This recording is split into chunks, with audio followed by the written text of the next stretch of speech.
Hi everyone, another makeup free video from me. I'm quite liking my skin at the moment despite the bags, the mum bags. I call them mum bags. I could carry shopping with these bags, I think. But I am here to talk about the prescribing safety assessment. So this was an exam that was hyped up so much to me by people in the years above, and it's literally a pass or fail, make or break exam for medical school. So me being me, very highly strung and anxious person, I worried a lot about this and just spent many hours stressing when I could have been studying. I think we're all a bit guilty of that, especially type A personalities in med school.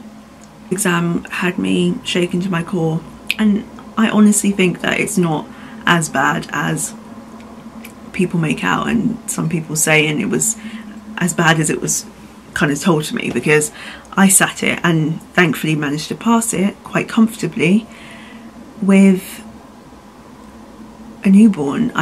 My son was 3 weeks old at the time, and I studied for it while heavily pregnant, exhausted, suffering from SPD and a lot of other personal pressures and problems going on in the background too. So I think if I can do it, anyone can do it, and I'm going to share how I did it, and hopefully this will help someone who's going through the exam preparation process.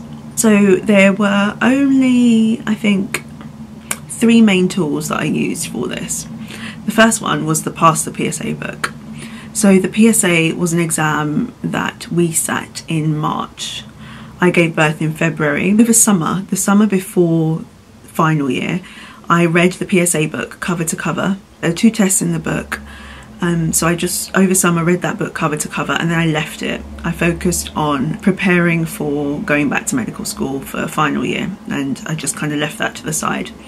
And then over the Christmas period, I again read the book cover to cover, and I did the 2 tests inside the book. I went over all the material that my university provided for preparation for this. So I went to the lectures and re-watched the lectures over that time as well. And then when it came to February, I think 2 or 3 weeks before I went into labour, I actually reread the book again, cover to cover, and did the 2 tests again. My scores improved, and it was nice to see that change. So from there I decided, after I'd done these 2 tests, I would finally do the practice PSA tests that the organisation, the British Pharmacological Society, on their website that they put out. So I did those tests 3 times, each test 3 times, and there's 4 tests.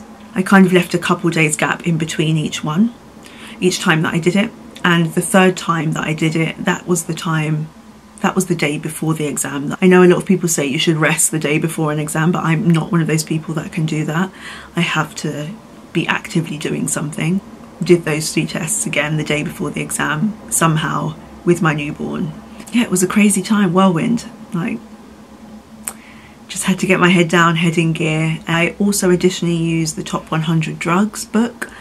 I did not read that cover to cover, I just did the questions at the back of the book, and that was a nice kind of different resource to look at, a change of scenery, let's say, for my eyes that were glued to those 2 resources that I'd been using so much. Those are my resources for studying for the PSA.